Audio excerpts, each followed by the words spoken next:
Good morning. आज इस video में करेंगे क्लास 11th के लिए केमिस्ट्री विषय को, और ये लेसन नंबर रहेगा 3, तत्वों का वर्गीकरण एवं गुणधर्मों में आवर्तिता। इसके अंदर हमने कल ये स्टार्ट कर लिया था, इलेक्ट्रॉन लब्धि एंथैल्पी को स्टार्ट कर लिया था, इलेक्ट्रॉन लब्धि एंथैल्पी। और गुड मॉर्निंग। इसमें अपनों ने आधे से ज़्यादा कर लिया था, एक बार थोड़ा क्विक रिवीजन कर लेते हैं। देखिए, जब कोई उदासीन गैसीय परमाणु X, उदासीन गैसीय परमाणु, उदासीन भी और प्लस गैसीय भी है।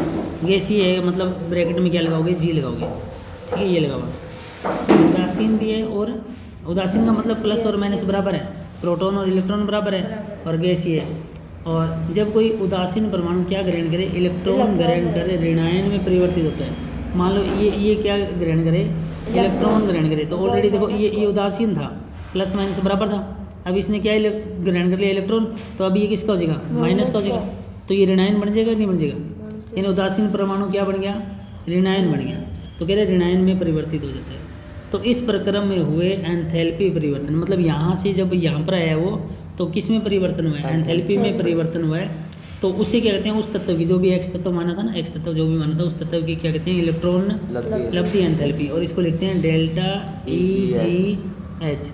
तो डेल्टा एच तो अपने लिखते हैं एंथैल्पी परिवर्तन को, एंथैल्पी परिवर्तन को किससे लिखते हैं, डेल्टा एच से लिखते हैं। और ई की इसको बता रहा है इलेक्ट्रॉन, और जी की इसको गैसीय है, तो इलेक्ट्रॉन लब्धि एंथैल्पी को बता रहा है। यानी इसका मतलब होता है ये क्या है, इलेक्ट्रॉन लब्धि एंथैल्पी है। ये एंथैल्पी इस तथ्य की माप कही जा सकती है कि किस सरलता से परमाणु इलेक्ट्रॉन को ग्रहण करके ऋणायन बना लेते हैं।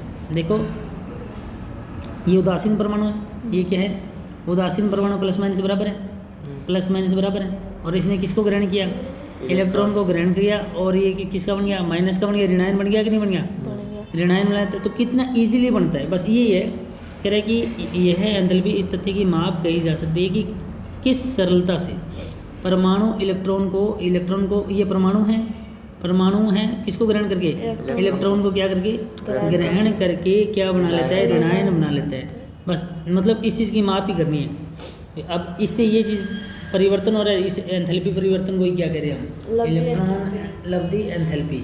तो बस आपके पेपर में तो यही पूछा जाएगा, पेपर में जो पूछना है ना वो यही पूछेगा, इलेक्ट्रॉन लब्धि एंथैल्पी को परिभाषित करो, तो परिभाषित होगी। अब अपने चलेंगे आगे गहराई में, इसको लिख दोगे, ये उदासीन परमाणु है, और जी का मतलब गैसीय परमाणु है। परमाणु तो क्या माना है अपना, एक्स को, और जी क्या माना, गैसीय परमाणु। इसने क्या ग्रहण किया, इलेक्ट्रॉन ग्रहण किया, तो ये बन गया ऋणायन। इसके ऊपर क्या लगा हुआ, ये माइनस लगा हुआ ना, वो इसको क्या बता रहे हैं, ऋणायन है, ये जो माइनस लगा हुआ है, ठीक है। अब देखो, परमाणु द्वारा इलेक्ट्रॉन ग्रहण करने का प्रक्रम ऊष्माक्षेपी भी हो सकता है,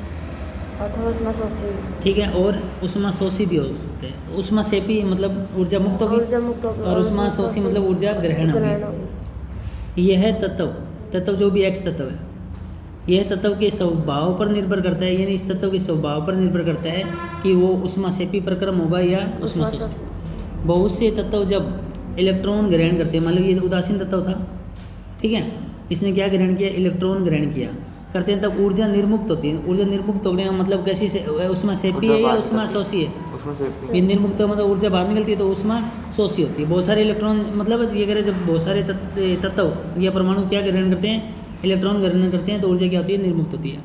ऐसी अवस्था में इलेक्ट्रॉन लब्धि एंथैल्पी ऋणात्मक होगी, मतलब जब ऊर्जा निकलेगी ना, यानी उष्माशोषी होगी ना, उसके अंदर एंथैल्पी कैसी होगी, ऋणात्मक होगी।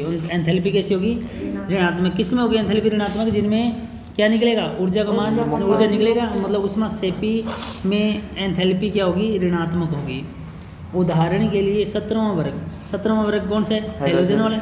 18वां किसका, उत्कर्ष कैसे हुआ है। तो 17वें वर्ग के तत्वों की इलेक्ट्रॉन लब्धि एंथैल्पी का मान क्या होता है, अत्यधिक ऋणात्मक। अत्यधिक ऋणात्मक, देखो ये 17वें और ये 18, ये इसका अत्यधिक ऋणात्मक है, किसका मान, इलेक्ट्रॉन लब्धि एंथैल्पी का मान 17वें तत्व का अत्यधिक ऋणात्मक होता है।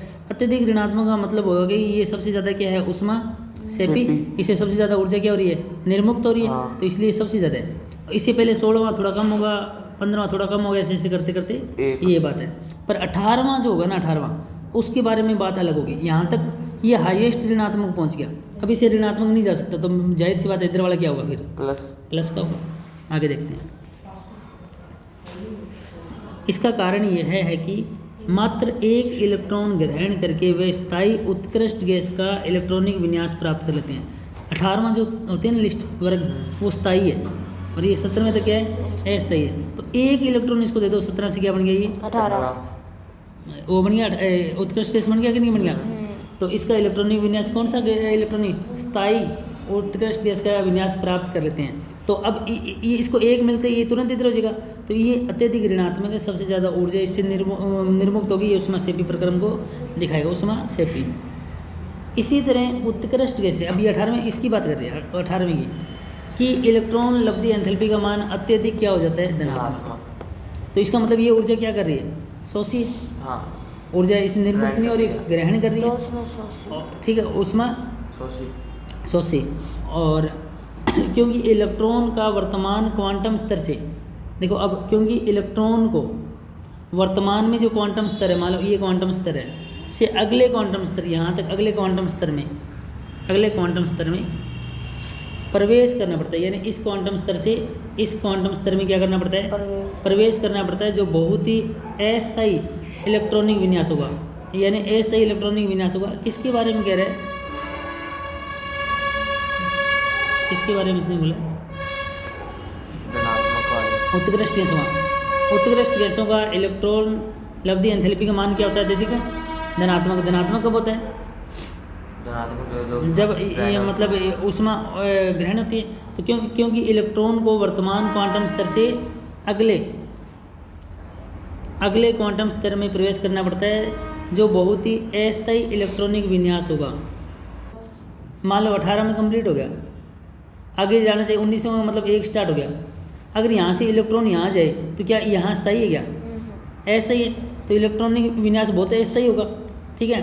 तो यहाँ पर रहना पसंद करेगा, यानी प्लस का रहेगा। ये उल्लेखनीय है कि उत्कृष्ट गैसों में के पहले जो तत्व आवर्त सारणी में दाएं तरफ ऊपर की ओर स्थित है, यहाँ पर ही टिक इधर लगा के एक से लगो, और इधर जो तत्व है, अब देखो यहाँ से ये एक तो ना दाईं तरफ की जगह बाईं तरफ लिखना था, इस गैस से तो बाईं तरफ, लेकिन यहाँ से चल के कहाँ आएगा, दाईं तरफ ऊपर की ओर, जो ऊपर जितने भी हैं ऊपर की ओर स्थित है, उनके लिए इलेक्ट्रॉन लब्धि एंथैल्पी का मान अत्यधिक क्या होता है, ऋणात्मक होता है। ये तो कल वाला है, हाँ कल वाला है, तो अत्यधिक ऋणात्मक होता है। इसका मतलब है कि ये ऊष्माक्षेपी है, ये क्या है, ऊष्माक्षेपी। अब देखो हमने आयनन एंथैल्पी भी कर ली, हमने इलेक्ट्रॉन लब्धि एंथैल्पी भी कर ली। कह रहे कि आयनन एंथैल्पी यानी डेल्टा IH की तुलना में इलेक्ट्रॉन लब्धि एंथैल्पी EGH एंथैल्पी के परिवर्तन का क्रम कम नियमित है। किसका कम नियमित है, इसकी तुलना में इसका इलेक्ट्रॉन वाले का कम क्या है, नियमित। कम नियमित होने का मतलब ज़्यादा विस्तृत है,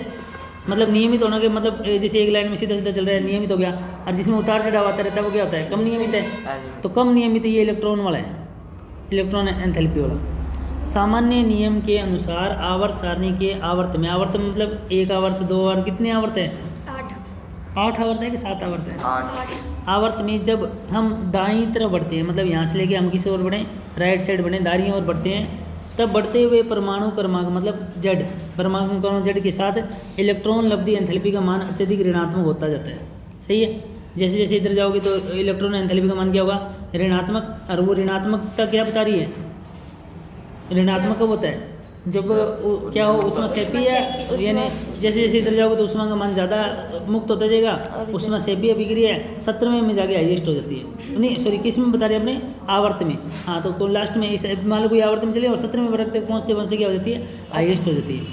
आवर्त सारणी में बाईं से दाईं ओर जाने पर प्रभावी नाभिकीय आवेश में भी वृद्धि होती है। प्रभावी नाभिकीय आवेश मतलब आवर्त में इधर से इधर जाओगे ना, प्रभावी नाभिकीय आवेश भी बढ़ता जाएगा, नाभिकीय आवेश में वृद्धि होती है। फलस्वरूप छोटे से परमाणु में इलेक्ट्रॉन को जोड़ना सरल होता है। देखो इलेक्ट्रॉन जोड़ने की बात कर रहा हूँ मैं, कह रहा हूँ जैसे जैसे मैं इधर जा रहा हूँ, जैसे जैसे इधर जा रहा हूँ तो क्या बढ़ता जा रहा है, नाभिकीय आवेश में वृद्धि हो रही है। पहले में दूसरे में से करते करते मैं 17वें में पहुँच गया, तो इसमें नाभिकीय आवेश ये रहा अंदर वाला, यानी प्रोटॉन इतना ज़्यादा होता है कि ये बाहर के इलेक्ट्रॉन को खींच रहा होता है।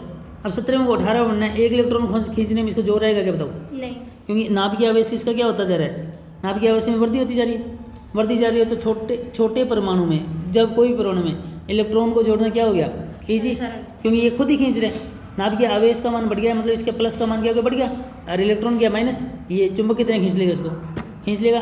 तो इलेक्ट्रॉन जोड़ना सरल होता है कब, जब आप इधर से इधर जाओगे आवर्त सारणी में, लेफ्ट से राइट जाओगे, क्योंकि प्रविष्ट हुआ इलेक्ट्रॉन धनावेशित नाभिक, क्योंकि इलेक्ट्रॉन खुद कौन क्या है, नेगेटिव है, और नाभिक कैसा है, धनावेशित नाभिक के सन्निकट होगा, मतलब वो खींच लेगा ना उसको। वर्ग में नीचे की ओर बढ़ने पर, ऊपर से वर्ग में नीचे की ओर जाए, नीचे की ओर जाए तो इलेक्ट्रॉन लब्धि एंथैल्पी का मान कम ऋणात्मक होता है। कम ऋणात्मक का मतलब क्या होगा, अब देखो ऊपर से नीचे जाएंगे तो ये कमज़ोर होता जाएगा, क्योंकि कम ऋणात्मक होगा का मतलब है कि नाभिक के आवेश में कमी होगी।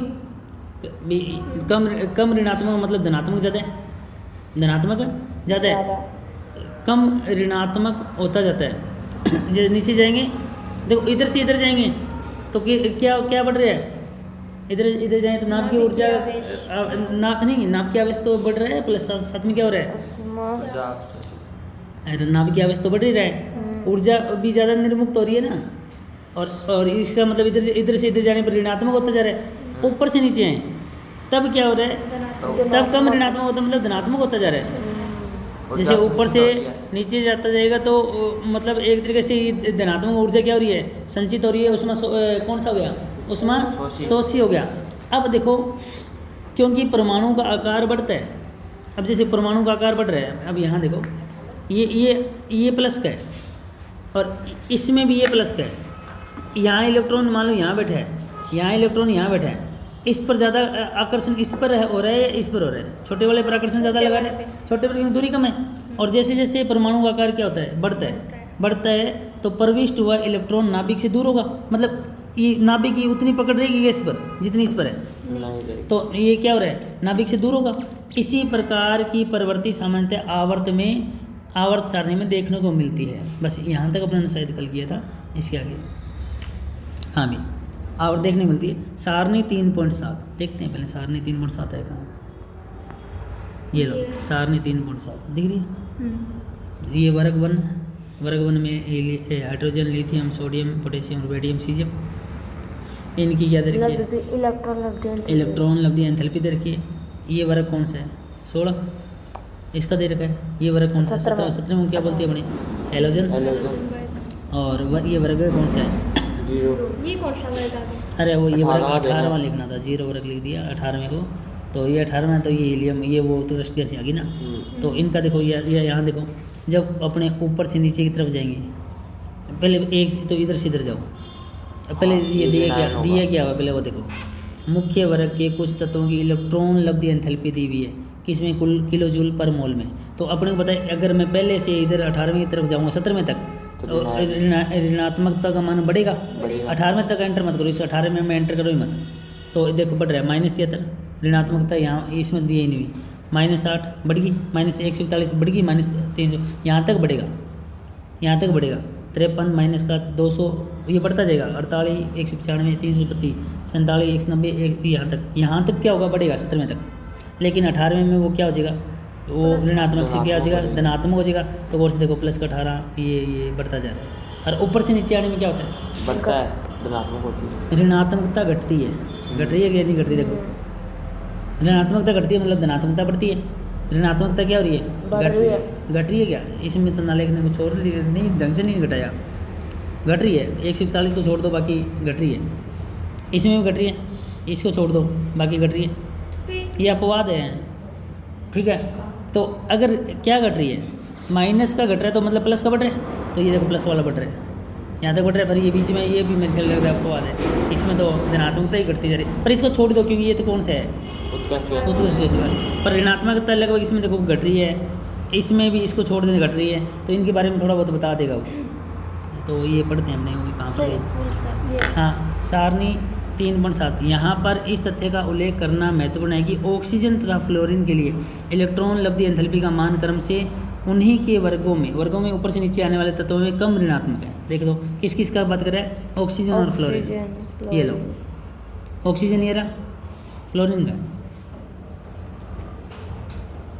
अच्छा फ्लोरीन का मान, दोनों का अपनी तत्वों में कम है। देखो नॉर्मली इसका ज़्यादा होना चाहिए था ना, ये बता दिया ना कि इसका क्या होना चाहिए था नॉर्मली कि अपना तो ये पढ़ा ना ऊपर से नीचे जाए तो घटेगा, तो 200 से घट के 195 190, क्योंकि इलेक्ट्रॉन लब्धि एंथैल्पी ऊपर से नीचे वर्ग में जाने पर घटती है, लेकिन ऑक्सीजन अपवाद हो गया, दे दिया।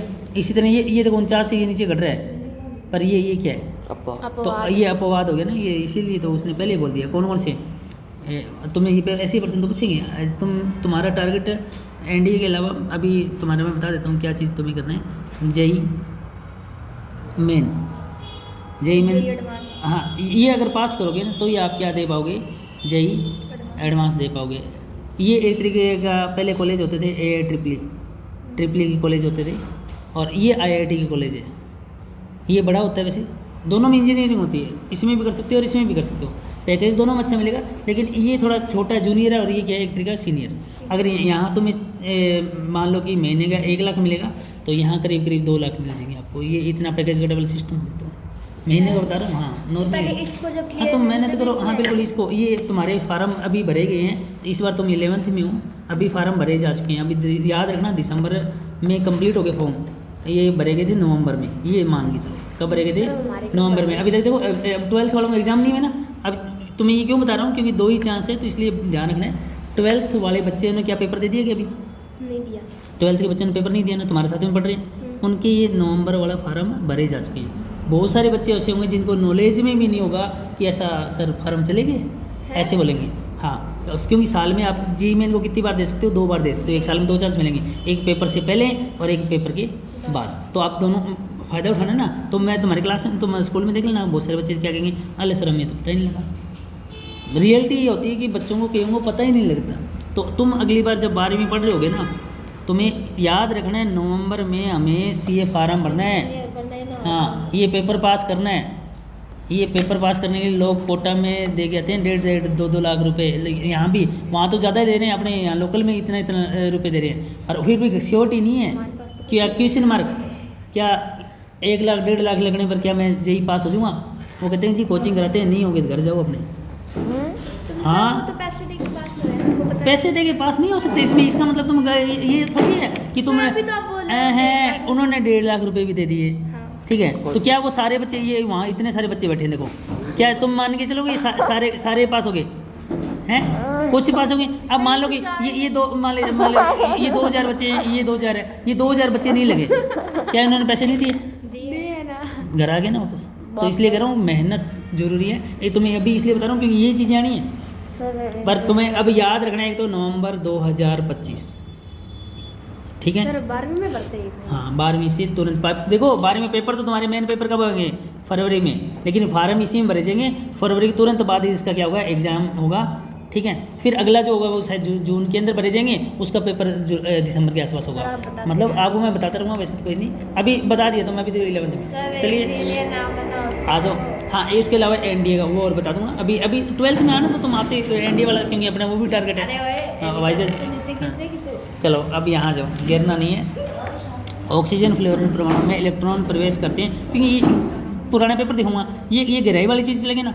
देखो 12th 11th में बच्चा क्या होगा, पास तो इतने में हो जाएगा अगर इसको इतनी लाइन याद नहीं यहाँ तक होगा, क्योंकि पेपर में आएगा इलेक्ट्रॉन लब्धि एंथैल्पी किसे कहते हैं, तो तुम लिखे होगे बस, पास होगी। थोड़ा बहुत एक आधी लाइन एक्स्ट्रा लिख दो मास्टर जी। लेकिन बात जेई में लगने के लिए देखो इतने पूछेगा, जेई में वो नहीं पूछेगा, वो ये पूछेगा, ये जो लाइन है ना, अपवाद होगी ना, कहाँ गया। नॉर्मली तुमसे पूछेगा कि सामान्यतः किसी वर्ग में ऊपर से नीचे जाने पर इलेक्ट्रॉन लब्धि एंथैल्पी का मान कम ऋणात्मक होता जाता है। हाँ लेकिन निम्न में से अपवाद हैं, option A oxygen, option B fluorine, option C दोनों, चौथा इनमें से कोई नहीं। तो तुम्हें पता होगा ना, अच्छा ये दोनों है तो ऑप्शन सी, ऐसे समझ गए ना कि वहाँ क्या आएगा, वहाँ ऑप्शन आएंगे। फर्स्ट ऑप्शन में ये लिखा हुआ है, बी लिखा हुआ है, तो ये कौन कर पाएगा? तुक्के, हाँ तुक्के नहीं मार सकते तुम, क्या मैं फेंक के कर दूँ, सारे ए पैसे दे वाले होंगे। तो वही है ना, आता तो आता, नहीं आता तो ये नहीं कर सकते। थोड़ा इधर का एंथैल्पी लिख दी, थोड़ी इधर की एंथैल्पी लिख दी, नहीं ऐसा नहीं, ठीक है। बस तुम करेक्ट कर सकते हो, ये नहीं तुम्हें जरूरी नहीं कि आज 3-3 लाख रुपए लगाने पड़ेंगे, ऐसा कुछ नहीं है। मेहनत करो। और बहुत सारे बच्चे ने देखा है मैंने, मतलब जो मेहनत करते हैं, ये बात है ना कि उनको 11th में अगर उनको जाग आ जाए तब, क्योंकि बच्चों को 12th में मैं कह रहा हूँ जाग नहीं आती। जिस दिन फार्म भरना है, अच्छा सर ये भरना था क्या, ये तो रह गया। 12th का बच्चा अगर ये कह रहा है तो वो जागा थोड़ी हुआ है, सोया हुआ है, समझो। हाँ तो तुम्हें जागना है, 11th को ढंग से पढ़ना है, फिर 12th को ढंग से पढ़ना है। चलो आ जाओ। गर्मियों में छुट्टी नहीं करेंगे इस बार एक दिन भी, हाँ, क्योंकि ये टारगेट तो भी पूरा होगा। जो अभी तुम्हारे पेपर जैसे हो जाएगी ना, तो गर्मियों में जो 15 तुम्हें 45 दिन की छुट्टियाँ होती हैं, यहाँ की 0 छुट्टी। सर अब जो छुट्टी होगी उसका नाम ही काट दूंगा, बात खत्म, क्योंकि मेरे को पता है फिर लग नहीं पाएगा वो इस अपना टारगेट बड़ा है ना। अपना टारगेट पता है क्या है, बड़े बड़े सिटी, कोटा का नाम चलता है, देखो सिक्कर का नाम चलता है, लोग जो वहाँ से जो पढ़ रहे हैं पागलों उतने इतने इतने बच्चे पढ़ेंगे, तुम्हारी टक्कर उनसे है। तुम उनको पिछाड़ के आगे निकलोगे तो ये कब हो पाएगा, जब एक लंबे टाइम में हम तैयारी करके तैयार हो, सर अब आने दो। तुम तैयार ही नहीं हो, तुम कहे मैं 2 महीने की छुट्टी में नाने रह जाऊंगी, मैं इधर जाऊंगा, मैं बाद में आऊँगी जी, मैं संडे को काम हो गया, ऐसे बचूंगी जी। हाँ कोई नहीं, तो ऐसे बच्चों भी घर बैठो, यहाँ मतलब बात ये। चलो अब घर जाओ, अब घर जाओ नहीं, यहाँ आ जाओ। ऑक्सीजन फ्लोरीन के लिए इलेक्ट्रॉन लब्धि एंथैल्पी का मान क्रम से उन्हीं के वर्गों में आगे आने वाले तत्वों में ऋणात्मक है। इसका स्पष्टीकरण इस प्रकार है, जब ऑक्सीजन तथा फ्लोरीन परमाणुओं में इलेक्ट्रॉन प्रवेश करते हैं, देखो रीजन दे रहे हैं ऑक्सीजन और फ्लोरीन, रीजन दे रहे हैं कि ऐसा क्यों है, कि इसका महत्व क्यों है। जब परमाणु में इलेक्ट्रॉन प्रवेश करते हैं तब ग्रहण किया गया इलेक्ट्रॉन, देखो ये लो, अभी ये इलेक्ट्रॉन है, जब इनमें ग्रहण करेगा ये तो नाभिक तो आकर्षण लगाएगा, कह रहा कि जब ऑक्सीजन में और फ्लोरीन परमाणु में इलेक्ट्रॉन प्रवेश करता है तब ग्रहण किया गया इलेक्ट्रॉन, यानी ये वाला इलेक्ट्रॉन निम्न क्वांटम संख्या वाले, क्योंकि तुम्हें ये चीज़ सीखनी है नहीं, इसी पर रोका था कल, निम्न कहाँ गया, निम्न क्वांटम संख्या वाले ऊर्जा स्तर यानी N2 में प्रवेश करता है। इस प्रकार इसी क्वांटम ऊर्जा स्तर में उपस्थित इलेक्ट्रॉनों द्वारा अधिक प्रतिकर्षण होता है। देखो अब एक मिनट को देखो, अपने इधर से इधर जा रहे हैं, ठीक है, मैं कह रहा हूँ 70वें तक ये मैक्सिमम ऋणात्मक होता है। मैक्सिमम ऋणात्मक क्यों होता है, क्योंकि इस पर आकर्षण बल क्या होता जाता है, मैक्सिमम ऋणात्मक होने का मतलब होता है कि नाभिक का आकर्षण बल बढ़ता जाता है। 70वें में आकर्षण बल बहुत ज़्यादा है तो इलेक्ट्रॉन को 1 मिनट में खींच देगा। इसका प्लस का मान इधर से यहाँ से ऐसे जाओगे 70वें तक तो इसका मान बढ़ता जाएगा, तो इलेक्ट्रॉन को मिनट में खींचेगा, इलेक्ट्रॉन को खींचेगा, ईजिली चिपक रहा है कि नहीं चिपक रहा। अब ये इतना जल्दी अगर खींच रहा है तो नाभिक क्या लगा रहा है, इस पर कोई ना कोई फोर्स तो लगा ही रहा है, यही बात हुई ना। तो नाभिक फोर्स लगा रहा था, तो यहाँ पर तो इसका मतलब जो इलेक्ट्रॉन एंथैल्पी क्या होगी, ऋणात्मक होगी, इलेक्ट्रॉन एंथैल्पी क्या होगी, ऋणात्मक होगी। हाँ ठीक है, पर यहाँ क्या कह रहा है, कह रहे कि जो इलेक्ट्रॉन है ना, निम्न क्वांटम संख्या वाले ऊर्जा स्तर, यानी ये अलग अलग मान होते हैं, n-2, n=2, n/3, ये क्वांटम संख्या की, ये अपना स्तर आगे बढ़ लेंगे, ऊर्जा स्तर अभी तुम्हें नहीं पढ़ाए हुए। निम्न क्वांटम संख्या वाले ऊर्जा स्तर, सबसे पहले ऊर्जा स्तर कौन सा, n=2 में प्रवेश करता है। बस अभी एक बार ध्यान रखो, ऊर्जा स्तर होते हैं ऐसे कोई n=2 वगैरह, ठीक है। इस प्रकार इसी क्वांटम ऊर्जा स्तर में, मतलब जिसमें 2 नंबर में, इसमें मान लो ये मान लेता हूँ ये ऊर्जा स्तर है, तो इसमें ऑलरेडी इलेक्ट्रॉन है कि नहीं है, और अगर ये प्रवेश करेगा, यहाँ एक नया इलेक्ट्रॉन प्रवेश करेगा तो वहाँ जो ऑलरेडी उपस्थित हैं, ये मान लो तुम किसी नए स्कूल में जा रहे हो, ये 3 पहले से गुंडे बन के बैठे हैं, ये चौथा नया गुंडा आएगा, तो वहाँ के देखो वहाँ उपस्थित इलेक्ट्रॉनों के द्वारा अधिक प्रतिकर्षण होता है कि नहीं होता, ये ज़्यादा प्रतिकर्षण लगाएंगे नहीं लगाएंगे, इस पर लगाएंगे ना। निकल भाई बाहर निकल। पर इसको धक्के से किसको कौन खींच रहा है, प्रिंसिपल खींच रहा है, ये प्रिंसिपल है, ये अगर आ जा बेटा, पर ये क्या करें, हमारे स्कूल में आके दादागिरी, चल भाई बाहर निकालने की सोच रही है, तो उस पर प्रतिकर्षण ज़्यादा है। तो बताओ अब इसका ये इजीली अंदर चला गया, या जो इजीली चला जाता है ना उसकी ऋणात्मक होती है ज़्यादा, इलेक्ट्रॉन एंथैल्पी इजीली चला जाता है उसकी इलेक्ट्रॉन ज़्यादा ऋणात्मक होती है। क्या ये इतना इजीली जा पा रहा है क्या, हालांकि ये खींच रहे हैं बेचारा, पर ये इलेक्ट्रॉन इसको क्या कर रहे हैं, थोड़ा थोड़ा धक्का मारी, थोड़ी सी क्या होगी, जो ईजी कम हो गया, यानी ऋणात्मक मान थोड़ा क्या हो गया, कम हो गया। किसमें, ये देखो किसमें, फ्लोरीन और ये बेचारा देखो इसको कोई तंग नहीं कर रहा, इसको तंग नहीं कर रहा, ये ईजिली आ गए, तो इनका ऋणात्मक मान क्या है, बढ़ गया, लेकिन इनका ऋणात्मक मान क्या हो गया, घट गया, क्योंकि इनकी तुलना में 200 से कम हो गया। हालांकि ये बड़ा होना चाहिए था ना, कि ये दोनों इनके साथ क्यों हो रहे हैं, क्योंकि जो ऑलरेडी उस क्वांटम स्तर में कौन बैठे हैं, वो उसी जैसे लोग बैठे हैं, तो वो उस पर के वो क्या कर रहे हैं, दबाव डाल रहे हैं। इलेक्ट्रॉन है, इलेक्ट्रॉन को क्या कर रहा है, बाहर निकाल रहा है,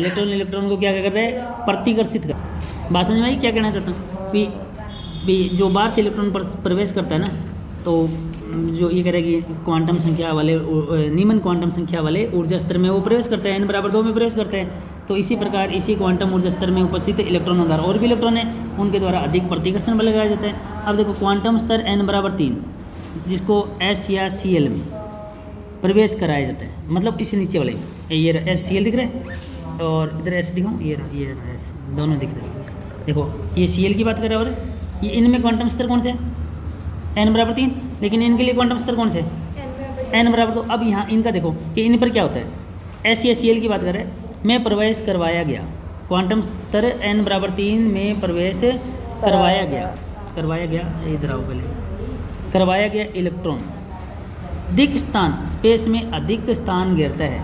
इस प्रकार इलेक्ट्रॉन प्रतिकर्षण बहुत कम हो जाता है। मतलब बड़ा एरिया ले लो, एक इलेक्ट्रॉन यहाँ है तो दूसरा कहाँ है, तो स्पेस बढ़ गया, क्या उतना प्रतिकर्षण लगा पाएगा। बड़ा सारा स्कूल है, एक कमरा यहाँ एक यहाँ है, तो आपस में कोई होगा। एक छोटा स्कूल है तो वो n2 छोटा स्कूल है, यहाँ प्रतिकर्षण क्या हो गया, ज़्यादा नज़दीक आ गया ना। ये यहाँ दूर दूर घूम रहे हैं, कहीं एक कहीं बैठा है बेचारा, कहीं बैठा है, वो तो देख रहे हैं कोई आए तो बात करूँ, ठीक है। तो प्रतिकर्षण एक तरीके से क्या हो गया, कम हो गया। अगर प्रतिकर्षण कम हो गया तो वो ईजिली कनेक्ट हो रहा है। ऊर्जा स्तर का मतलब नेगेटिविटी की क्या हो जाएगी, वो ऋणात्मकता बढ़ानी है, ध्यान। मतलब जो ईजिली अंदर एंटर होता है ना इलेक्ट्रॉन, उसकी ऋणात्मकता क्या होती है, बढ़ती है, ये ध्यान।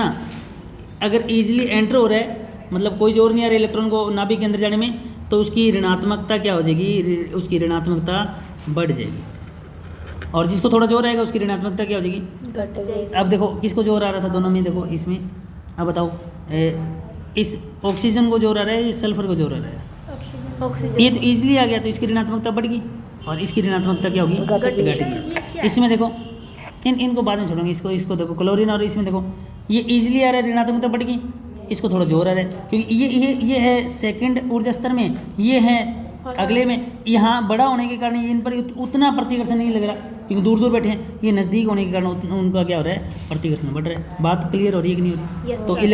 इलेक्ट्रॉन प्रतिकर्षण बहुत कम किसी में होता है, n=3 में होता है या n=2 में होता है, n=3। ठीक है, इस ऊर्जा स्तर में होता है। बात समझ में आ रही है। चलो अब कह रहे हैं किसी भी दो परमाणु इससे किसी या फिर भी नहीं, दो सर, परमाणु, नीचे फिर भी ये कहाँ चलेगी, अपने नीचे जाएगा। बस ये हो ही गया।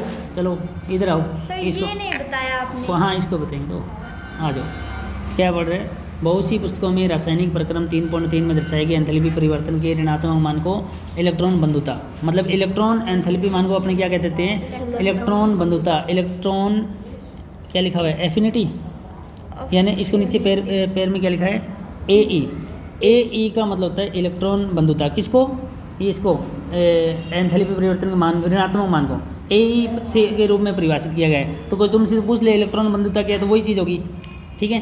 अगर परिभाषित किया गया, हाँ के रूप में परिभाषित, ये स्टार ये रेड ऊपर दिया, ऊपर भी लगा ऊपर, हाँ तो ये ऊपर जहाँ रेड होगा ना इंपॉर्टेंट है, नीचे लाइन पढ़ के जाना, ऐसे भाग मत जाना।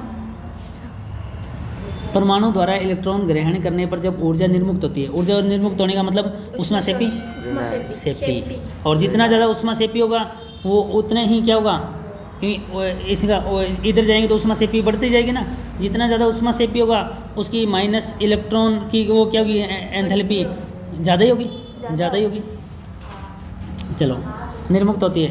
अब आगे देखो, जब इलेक्ट्रॉन बंधुता इसको धनात्मक दर्शाया जाता है, मतलब 18वें में दर्शाया जाता है, तो उष्मा गतिकी परिपाटी के विपरीत है। जो उष्मा गतिकी की परिपाटी के विपरीत है, यदि किसी परमाणु में इलेक्ट्रॉन देने के लिए बाहर से ऊर्जा देनी पड़ती है, तब इलेक्ट्रॉन बंधुता को ऋणात्मक दर्शाया जाता है। एनर्जी अगर बाहर से देनी पड़े तो उसको क्या दर्शाया जाता है, ऋणात्मक दर्शाया जाता है। और इलेक्ट्रॉन बंधुता को परम शून्य पर परिभाषित किया जाता है। इलेक्ट्रॉन बंधुता को थोड़ा सा और पढ़ लेंगे, कोई बात नहीं, कल अपने इस एग्जाम्पल को कर लेंगे पहले ये, और उसके बाद में कल अपना नया स्टार्ट कर लेंगे विद्युत ऋणात्मकता। बताओ अभी तक पढ़ाया हुआ समझ में आ रहा है कि नहीं आ रहा। सर वो क्या था, वो कौन सा इलेक्ट्रॉन बंधुता, क्या वो हाइड्रोजन कहाँ चले गया, इसका नाम क्या है, ये क्या, ये जिन्होंने जिनोन क्या? इसका देखना पड़ेगा, आर्यन का सर्च करो, ये एक्स का जिन्होंने, ये कौन सी है, कौन सी उत्कृष्ट कैसे हो। पहले ये देखो कितना करेगा तुम्हारा, 2 मिनट हो गया बड़ा लंबा लेसन, और वाह कल पूरा करेंगे इस लेसन को, परसों लेंगे टेस्ट। आज के लिए धन्यवाद।